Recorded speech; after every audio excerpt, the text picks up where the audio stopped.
two friends taking pictures of the rising full moon on a summer night. Two teenage kids doing what teenage kids do. When a stranger with a gun and a death wish changed everything. It was violent, it was senseless, and I will never understand it, I will never accept it. I'm Amy Donaldson, and unfortunately, we're all too familiar with stories about how violence shatters lives. But what we rarely see is how they are rebuilt. In a new podcast, The Letter, we relive tragedy, but only so we can hear the rest of the story. The struggle to reclaim lives, the realities of grief, and the possibilities of forgiveness. I believe in miracles. Sometimes I thought, there are no miracles. Yeah, there are, and this is a big one. Follow The Letter at theletterpodcast.com or wherever you get your podcasts. In today's episode of Project Recovery, when I was an addict, I was limited in my thinking because the number one priority for me was, where was I going to get the next drink? When can I drink next? What can I get? Yeah, and it was. I mean, you could set a clock by it, and it was like first thing in the morning, I was like, I got to do this, but when can I have that first drink? And then towards the end, it was, I'd wake up in the morning to get that first drink. And that was the reason I woke up. Make sure you listen to the end. Find us on Facebook at Project Recovery. We'll have that and much more coming up.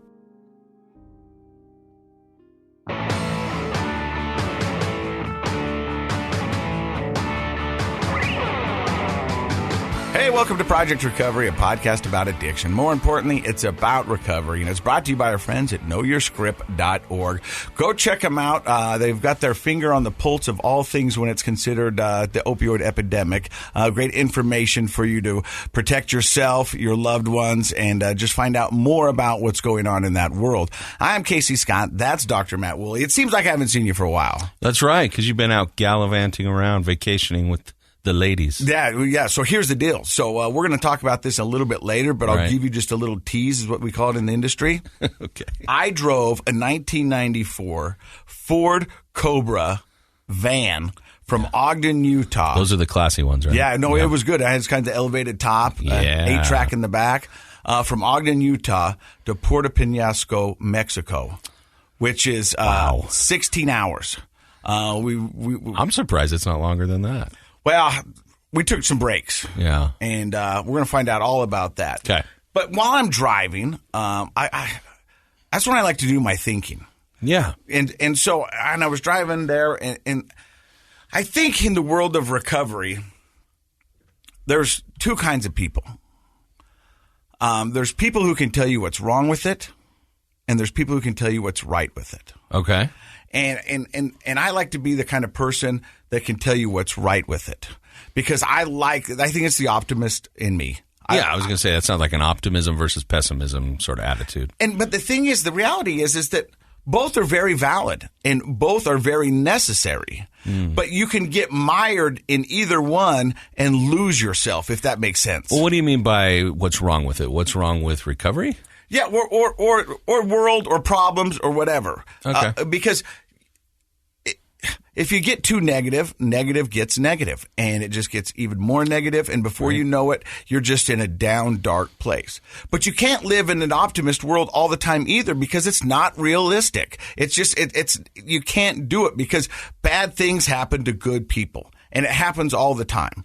And it's a lot of times in recovery, I've met so many people who put all their focus and all their energy on just being recovered, that they're missing out on so much life. You mean like hyper-focusing on staying away from drugs and alcohol, but then they don't connect with other people, make meaningful relationships? You mean that? Yeah, because they put all their eggs in this.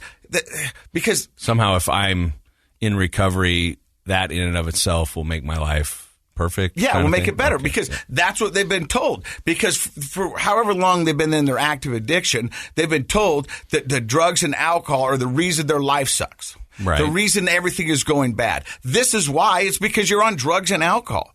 And we forget that the reason a lot of these people are on drugs and alcohol is because their life sucked in the beginning.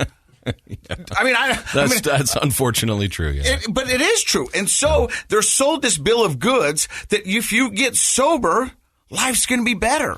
Yeah, it's sort of a simplified solution to life, right? And I think a lot of times we get so fixated on the recovery part that we forget that there's life that goes along with it. And that's why this podcast is so valuable to so many people, that we've heard that not only do you have to get sober, you have to learn to live. You have to learn to exist, to be with yourself, and go back and peel those layers and figure out why you were running and hiding from before. And so, I'm to this point now where we're coming up on 3 years, and I love recovery. I live recovery. I breathe recovery, and I'm thankful for recovery because it has given me so much.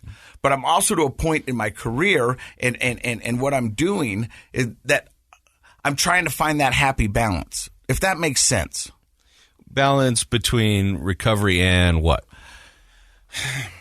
I mean, living life. I mean, that's a little general. What do you mean by that? So, and I don't really know how to explain it, because I feel like recovery is going great for me. And this is maybe why it gets scary for me.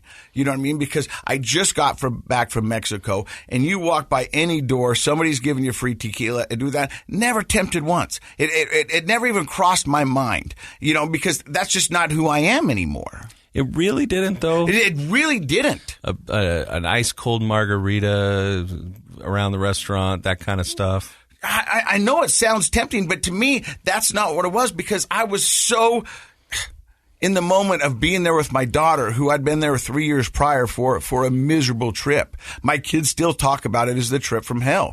This was the time Dad was drunk. He was no fun. He bought us school supplies from Mexico, and none of it worked. I mean, I'm not kidding. It was not kidding. Oh my gosh. But that is the best thing I've heard all day. It's the truth. It was a miserable experience. Luckily now my kids can laugh about it. Yeah. So that's why this trip was so important with my older daughter, because we went down there, we sat on the beach, we talked. She's becoming this young woman, and we had in-depth conversations. And she looks like she's 21. I know. And I was like, stop it. Yeah. But you were able to connect with her. So maybe what you're saying is, and I guess anything can be a distraction in life if it takes you out of the other parts of life that are also important, right? Yeah. And so we obviously know that with drugs and alcohol, of course.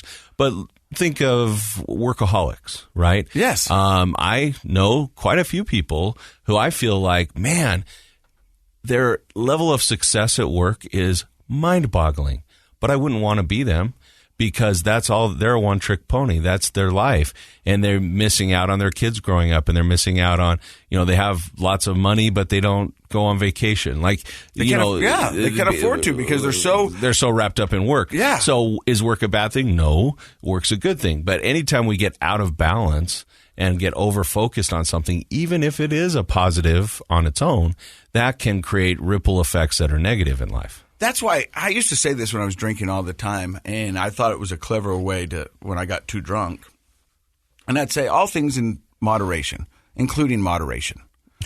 Because sometimes I would get too drunk, and, that was my excuse that, sometimes I went off the deep end. Sorry about that. Yeah. But I do believe all things in moderation, and it's you've got to find that balance. I remember a year and a half ago when we were doing this podcast, you came up with, and I believe it was 3 pillars for like a foundation, that you've got to build on these 3 good pillars. And I think one of them was, mental, physical, and then I'm not even doing it. Sure, it was brilliant though. But it was. I mean, so much that I'm skipping it now. But I think you got to have in your life. I think we were talking about mental, physical, and spiritual. Yes. Right. And that's, those are, if a person were to just say, well, instead of spending tons of time, seeking other, why don't I just pause and ask myself, what's my mental state like? How do I feel mentally? And that might include your emotions as well. Mm-hmm. Physically, am I healthy? How am I feeling? Am I eating well? Am I exercising? And then spiritual, what is, and spiritual is not the same as religious necessarily. They can go together, but just what's my spiritual life? Am I connected with anything bigger than me? A lot of people here in Utah find their spirituality in nature. I had this conversation with my young son, Bowden, who's 10, just yesterday. Mm-hmm. He goes, Dad, you're not Mormon, are you? And I go, no, son, I'm not. And he goes, but are you religious? And I go, I'm not really religious, son. I'm spiritual. And he goes, what does that mean? And I go, I believe in something. I'm not sure what it is. I can't put my finger on it, but I believe everybody should be respected. Everybody's opinion should be listened to. And if you leave this place better than you got it, whatever's on the other side, son, I think you're going to be okay. And my son goes, you know, Dad, I might be spiritual too. His eyes lit up when he was like, I don't have to go to church on Sunday. And I was like, wait. I said, but I want you to try it all, son. And I said, that's the great thing about life, is that you get to try it all. See what makes sense to you. See what works for you. And to bring that back into recovery, you've got to see what makes sense and works for you. And people get so fixated on certain things and they forget that there's so much out there. Well, we've met people, and I'm going to tread lightly on this because I don't want to offend anybody in recovery who's listening to the podcast. But we've worked with, we've talked with, met with people who have kind of shifted from, it's better that they're not, drugging and drinking anymore. So their life is better in that way. They're healthier. But they've sort of shifted to where whatever their recovery model is has become the new obsession. Those are the only people they hang out with. Those are the only activities they do. That's what they think about all the time. And I think if that's sort of part of your transition to a real life of recovery, that's okay.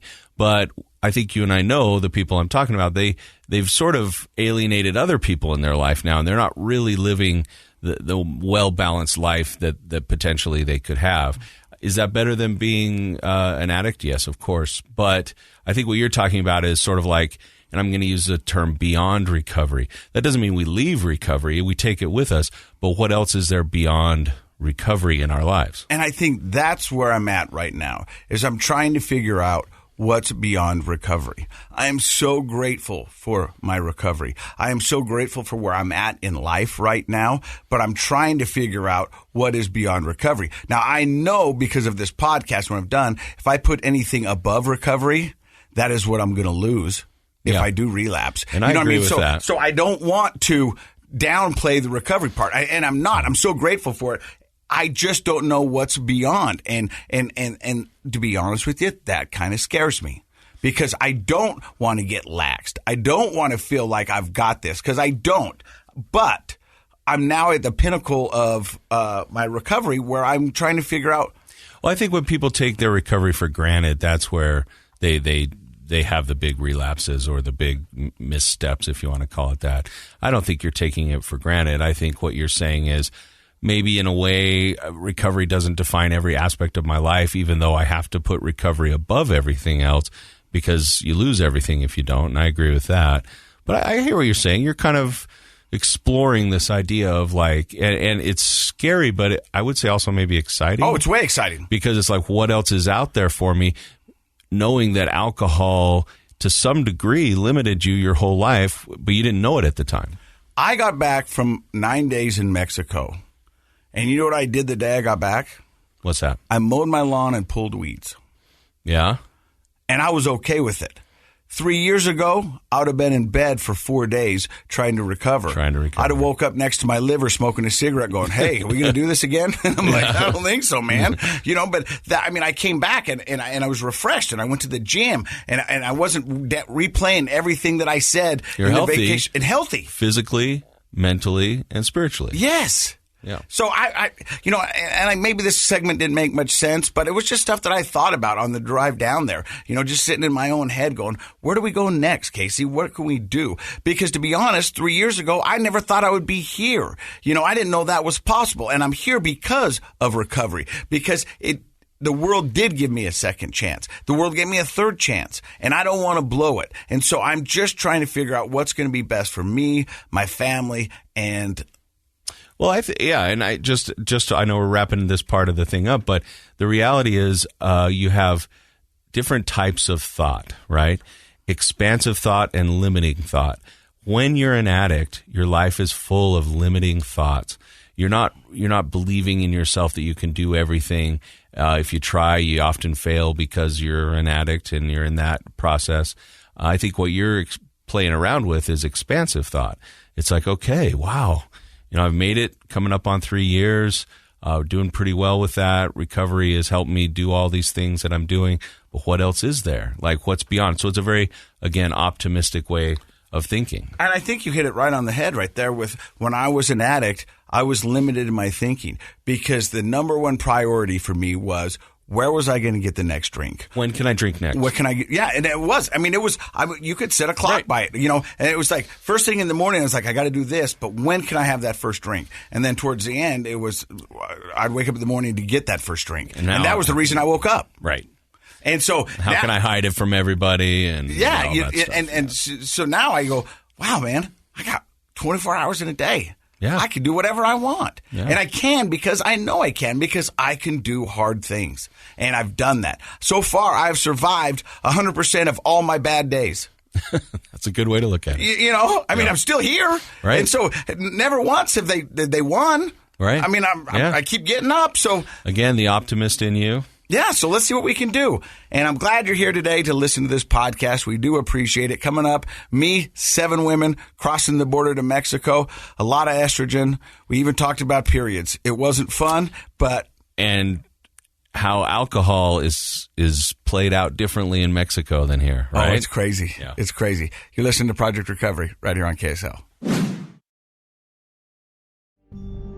It's the story of an American held in a dark Venezuelan prison. Then all of a sudden they all kind of lined up. They pointed their guns at me. And this is the point where I thought, I'm going to die today.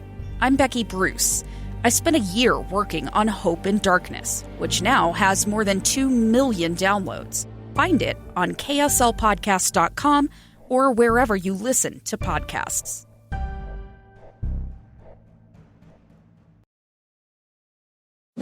Hey, welcome back to Project Recovery. I'm Casey Scott. That is Dr. Matt Woolley. We're going to talk about my trip to Mexico and why I did it and kind of my new thoughts on Mexico because this is the first time I've ever been to Mexico sober. So you remember what it looks like now and everything? I remember what it looks like. I know how to get around. I bartered better. I will say, honestly, when you dropped the bomb on us that you were leaving and going to Mexico for a week and that you'd only had a year to prepare that trip and forgot to tell us. But anyway, when you told us that, I was envious. I was like, oh man, that week in Mexico being on the beach. And then I found out you drove down there with a van, an old van with a bunch of teenage girls and your girlfriend. And I thought, well, maybe he can have that vacation. So this is how it goes. So my mom. And it's my mom's house. It's not mine. She's got a place down in Mexico. It's called Puerto Penasco. And that's just right over the border, right? 4 hours down from Phoenix. It's a pretty popular place for it's a destination where all Phoenix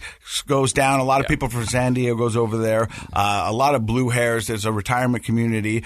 Very clean community. And so she goes down there, and so we've got this house, and Leslie, my girlfriend, her daughter Addie, just graduated high school. So this is sort of her senior trip kind of thing, This is her graduation right? trip. Okay. And so she wanted to go down there, and she was bringing 3 of her friends. And so Leslie, my girlfriend, said, hey, you should invite Presley and one of her friends, so they could have this bonding trip, and it might be fun. And I was like, okay. So I asked Presley. She says, Dad, last time I went to Mexico with you, it wasn't that fun. I said, this time will be different.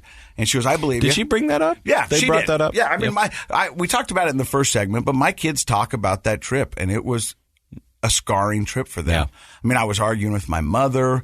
My kids weren't happy. I was in the midst of the divorce. I was drinking way too much, and it was a perfect storm. But I like the fact that your kids have the relationship with you now that they could bring that up, because a lot of kids will have an anxiety, right? They'll have a worry, and they'll keep it to themselves. Well, Frankie had that. She called me. She goes, Dad, how you doing? And I go, I'm doing good. She goes, I had a dream last night you drank. Really? Okay. Yeah. So she's at home. Yeah. And you're down there. Yeah. And she's feeling that anxiety and even has a dream about it. Yeah. So she wanted to hear my voice and say, Dad, and I'm not a great liar. Yeah. You know what I mean? So she knows if she asks the question, she'll know by the pause or the cadence or the inflection in my voice if I've lied. I mean, I'm a horrible our kids, they can read us pretty well. Yeah, I'm a horrible liar. Yeah. And I go, no, honey, I'm good. And she goes, oh, I figured so, Dad, but I just wanted to ask. And I said, man. So that's powerful, because that just goes to show you, like, we as adults often forget our childhood. We forget what it's like. And those kids, they're tuned in to things that we don't realize. So back to Presley, I'm impressed that she would be able to sort of feel that out and talk to you about it, and that says good things about your relationship with her. And it was a wonderful time. And because of the letter and everything that, my recovery's brought, I thought this would be a good time for me to bond with her, and I was super excited about it. And so the plan was me, Presley, her friend, and Leslie, we were going to drive from Ogden to Vegas, from Vegas to Phoenix. And then in Phoenix, we were going to pick up Leslie's daughter and her 3 friends. Okay. And so that was the plan. So we get up early in the morning. Hence the van. The van. Needed a van. Well, because normally we'd all just fly into Phoenix and then rent a car. But you can't rent cars. You can't rent cars. Yeah. Yep. And so this was the only way to make it happen. So I was like, okay, we'll do it. Let's do this. Yep. And so we get in the car. Presley and Cameron are sleeping in the back. Me and Leslie are driving. And as I'm driving down, all of a sudden I see this car going in and out of these lanes. And I go, Leslie, do you see that? And she goes, yeah. And I go, I wonder if he's tired. And she goes, no, I think he's drunk. Yeah. And this was 7 a.m. And so I stayed back a little bit and I followed him for a minute. Are you in Vegas by now? No, we're still in Utah. Okay. We're still in Utah. And this car's going in and out of the HOV lane, coming close to the wall, coming back. And I'm thinking, I wonder if he's just really tired. So we follow him and we stay back a bit. And at this point, it's evident that this guy or girl, because we never got close enough, because I'm in a 94 van. Yeah. So we're not speed demons. Oh, I thought you meant you didn't want to scratch it. No. Okay. But so I go, Leslie, call the cops. Yeah, you did? Yeah. So she got on the phone and she says, hi, and we're traveling, northbound or wherever we're going. And there's this car up there in and out of the lanes. We think he might be impaired. And the cop goes, well, could you follow him? And she goes, well, no, we're actually on a way down to Mexico. But here's the mile marker we're at and all this other stuff. And I thought to myself, how selfish that person was. Because I've been that person. And we've had Sarah Fry, who lost both her legs to a drunk driver. That's right. In here. And I don't think that guy was thinking of that. And that's the selfish part. Because I don't think he was thinking of who or what he could do behind that wheel of the car. Of course not. And I then asked myself, had this been 3 years ago, would I have called the cops on him? And I don't think I would have. Was it hard to make that decision now? No, it wasn't. It wasn't. Because I've looked in people's faces and seen the damage that drinking and driving can cause. Right. And in a lot of cases, the recovery that comes from being busted. Yeah. Yeah. And so we called the cops, and I was like, and it kind of felt good. Yeah. It's like, okay. Yeah. And we tried to stay with him as long as we could, but then I don't know whatever happened to him. I don't know if he got busted. Right. But it was kind of a surreal moment to go. Well, I'm impressed. I mean, I think that I don't know what the listeners think, but I think that would be kind of that's a game day decision, right? Here we are. We see this person. They're obviously impaired. They're obviously at high risk of hurting themselves and other people. I think calling the police is the right move. Yeah. So that kind of occupied my time for the next 3 hours until we got to Vegas. You didn't have to play card games. You were just talking about that. Yeah, we were just talking about that. And so then, we drive down and we get to Vegas, and Vegas is fun. I'm walking Fremont Street with my daughter. And for people that don't know, Fremont Street is like the old style Vegas, right? They got performers out there. Yeah. They've got all kinds of stuff. I mean, it's debauchery on that street. You know, Yeah. It's kind of like Mardi Gras all the time, right? Just people partying, and that was cool to walk with my older daughter and be able to. But of course, there's a lot of drugs and alcohol going on Fremont Street, right? Yeah, I mean they're selling drinks on every corner. There's puffs and clouds of weed because weed's legal in Vegas, and it was neat for me to be able to walk with my daughter and have her look at me and trust me that I'm doing okay, and that she knew she was safe.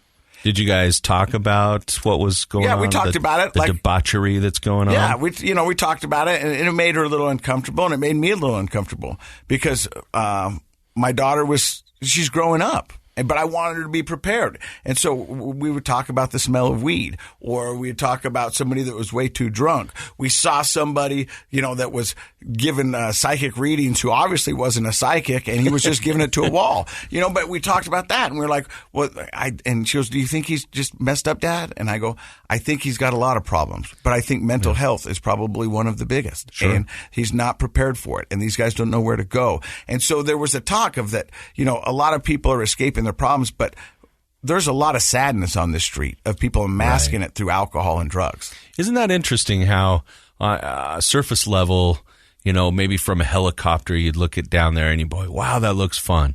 Everybody's partying in wild costumes and looks like fun. And then you get down in it and you realize there's a real sadness. Mm-hmm. There's a real desperation that's going on here. And people are trying so hard to deny that part of it, and they're just loading up with more drugs, more alcohol. And you're right, of course, a lot of folks with untreated mental illnesses, and it's not to be punny, but it's sobering emotionally to realize what you're really seeing. It's not really that much fun, is it? No. You said something there that I just barely picked up on, but I'm pretty sure this is how my daughter felt. I think this is sad. I think this is the first time my daughter's felt safe with me. Oh, really? Yeah, because I was always partying, and I was always taking care of me and my needs.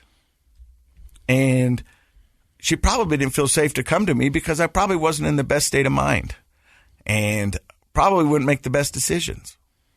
So to be able to walk down there and see that debauchery, I think that's why she probably held her composure so well, because she knew that I was sober and that whatever happened, I could take care of. Yeah.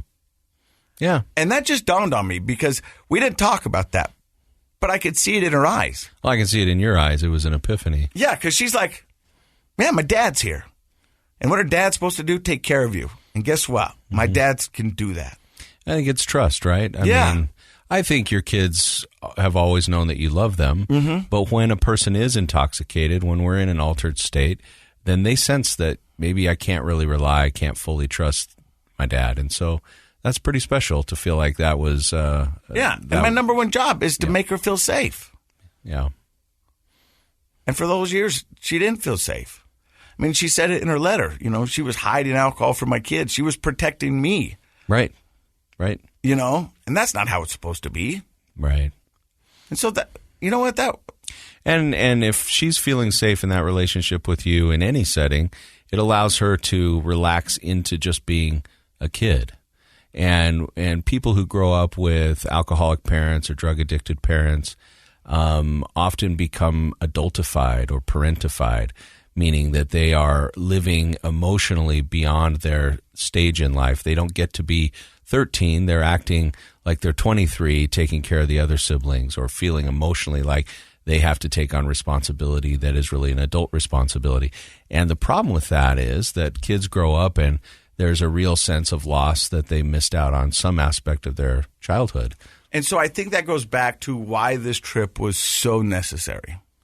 Because you said it in the beginning, you didn't envy me. Not really, no. But here's the thing. This trip wasn't for me. Right. This wasn't a vacation for me. Yeah. This was a chance to take 7 young ladies, including my girlfriend, down to Mexico and let them have a good time. Sometimes in my addiction, not sometimes, every time in my addiction, the number one priority was fun for me. Yeah. And making sure it was fun. And then hopefully people would have fun with me.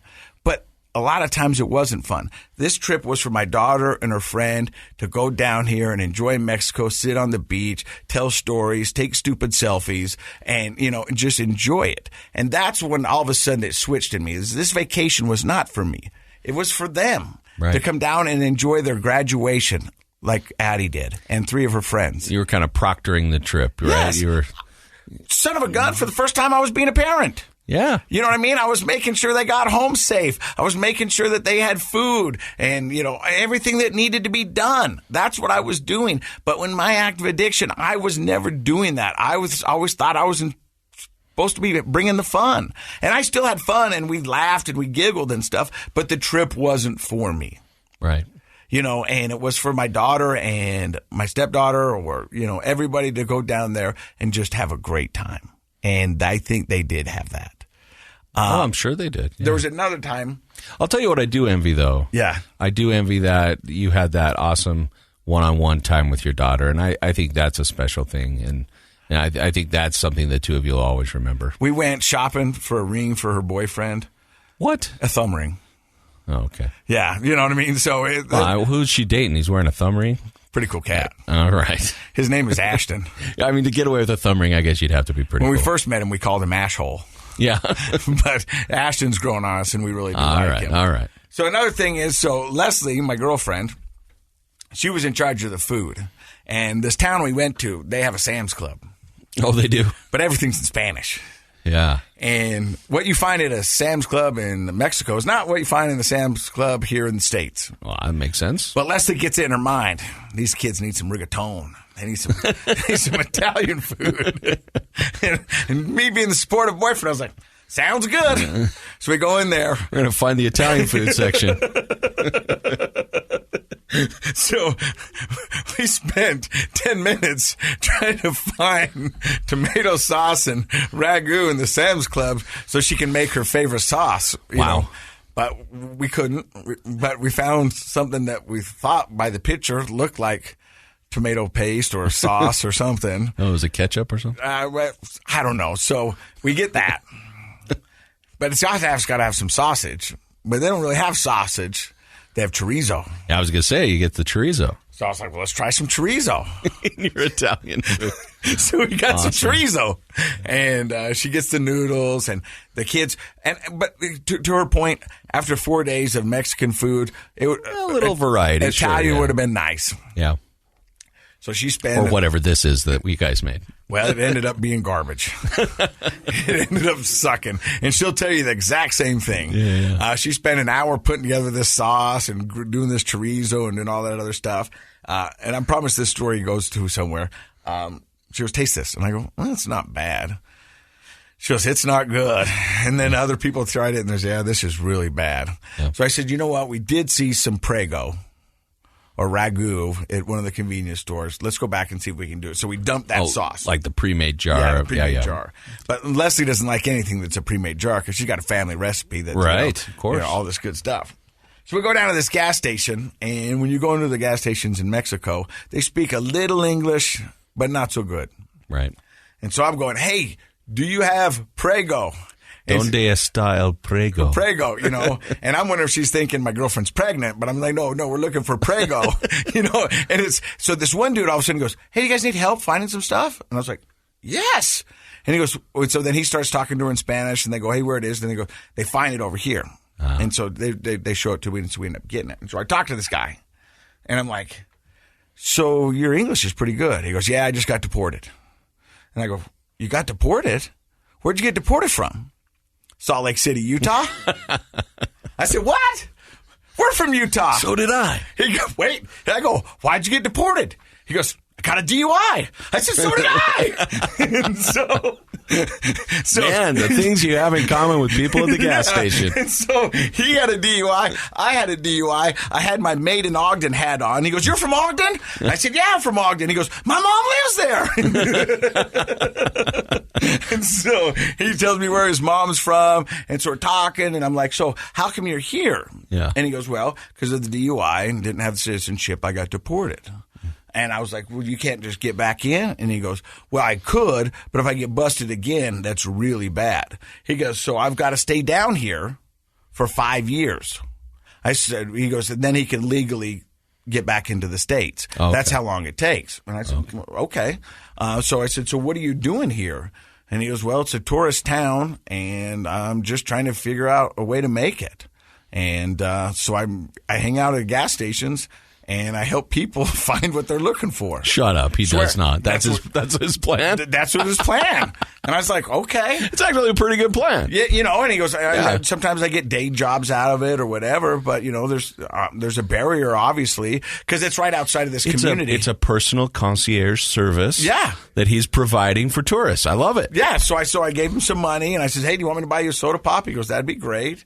And Leslie's like, hey, do you want me to tell your mom you're doing fine? He goes, we've got phones. I call her all the time. We have phones here.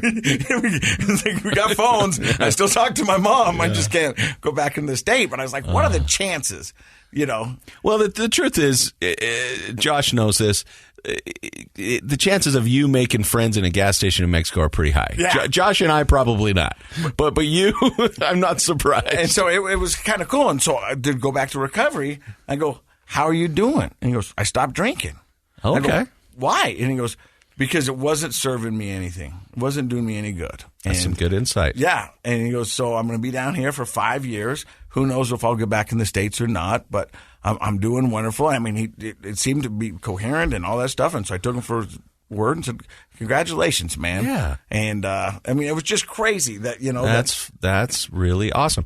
What's awesome about that is that, we talk a lot with our guests about the rock bottom. And I think rock bottom, my developing opinion is that rock bottom is more a perception than an activity. Oh, yeah. Right. It's your perception of where your life's at. That's the rock bottom that can turn you around. Because we've seen people go lower and lower and lower. And good for this guy, man. He gets deported, and his perception was, this is not working for me. Drinking is not helping my life out at all. Yeah. And so it was just crazy. But the other crazy thing is that, while in Mexico, they are celebrated for their cervezas, which is Spanish for beer. Right. Their margaritas, and tequila. And anywhere you go, anytime there's a vendor or whatever, hey, my friend, cerveza? And then they'll talk you into their businesses by giving you free beer. And I'm always like, no, I'm good. Rules are a little different down there than most places up here. I'm not sure exactly how it plays out, but we went to a restaurant and they would come back and they'd be like, "Do you want a beer?" And I'm like, "No."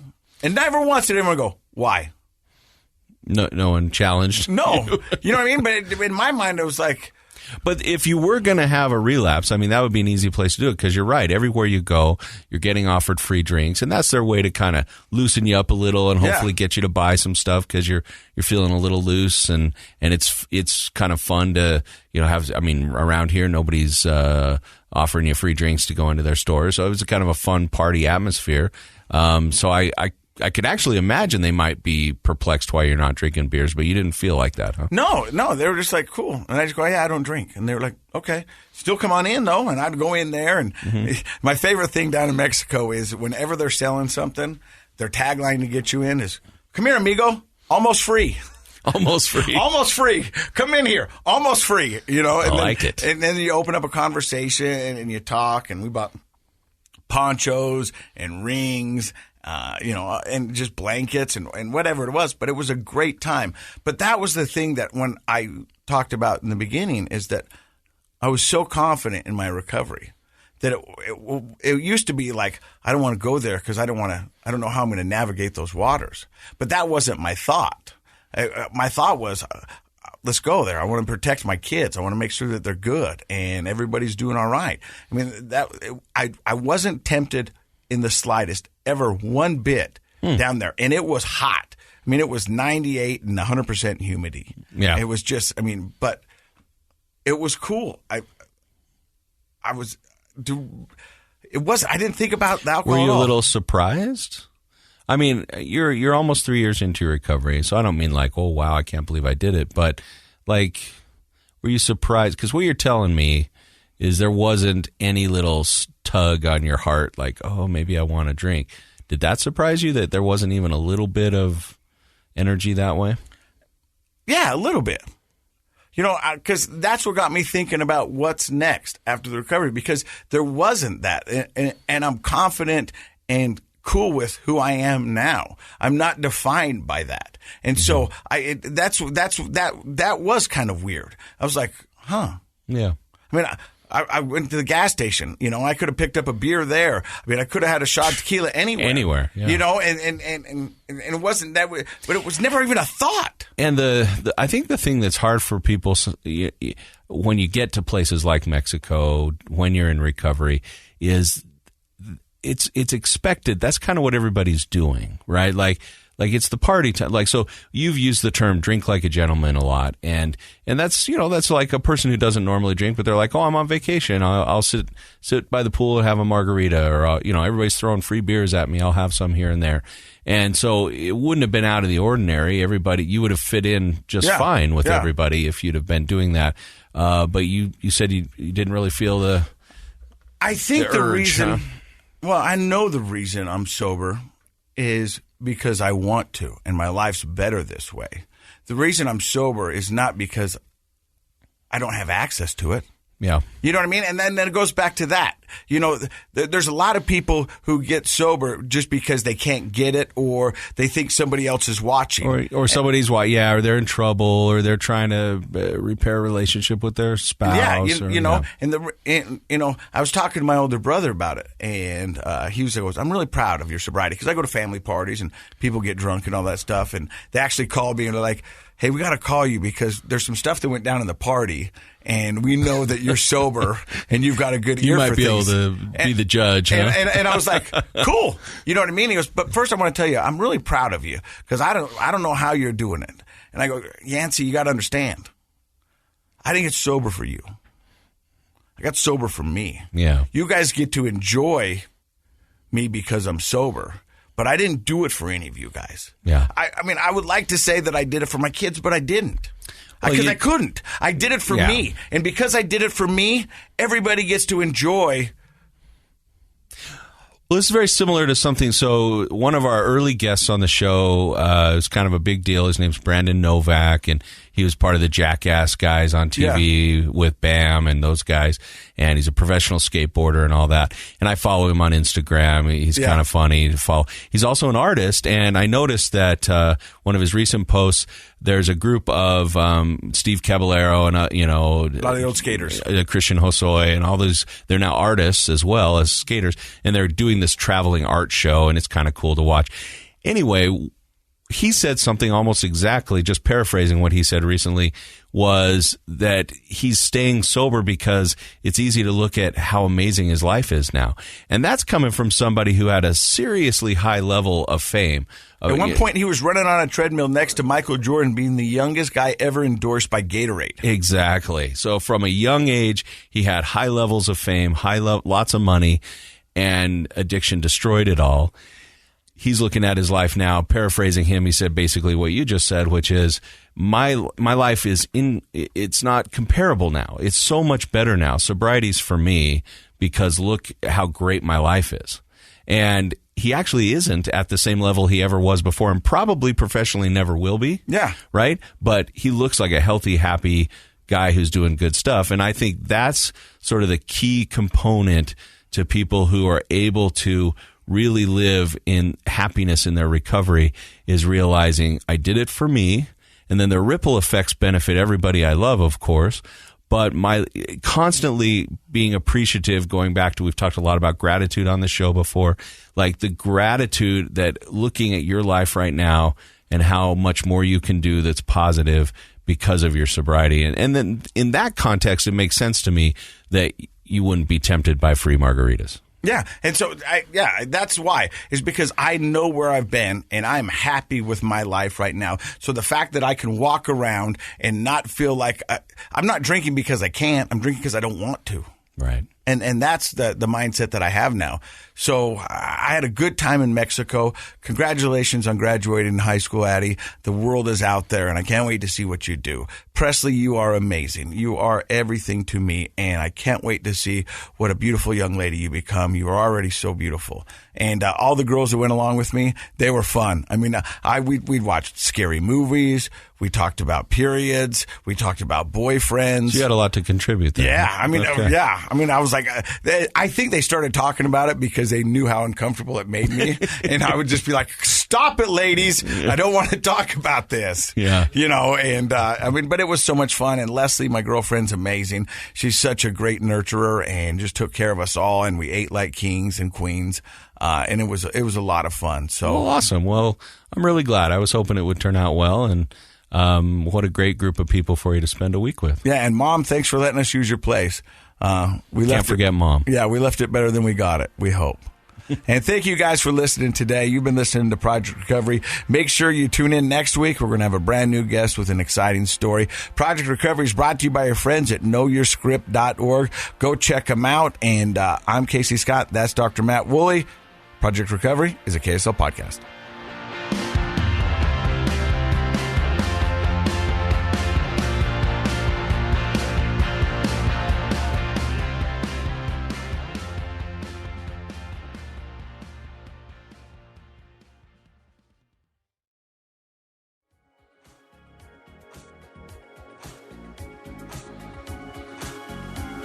The contents of this program are for informational purposes only. The program is not intended to be a substitute for professional medical advice, diagnosis, or treatment. Always seek the advice of your physician, licensed therapist, or other qualified health provider with any questions you may have regarding a medical condition. Never disregard professional medical advice or delay in seeking it because of something you've heard on this program.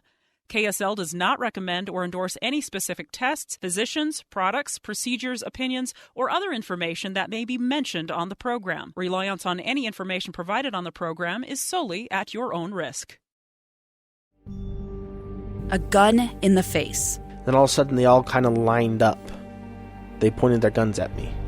And this is the point where I thought, I'm going to die today. Started 2 years of horror for an American in Venezuela. They said, you need to give us your phone and get ready because you're coming with us. I'm Becky Bruce, and I spent a year researching and piecing together Josh and Tammy Holt's story about their ordeal in a notorious prison. That's when everything started to turn bad. We had another pound on the door. Boom, boom, boom. And there was the police once again.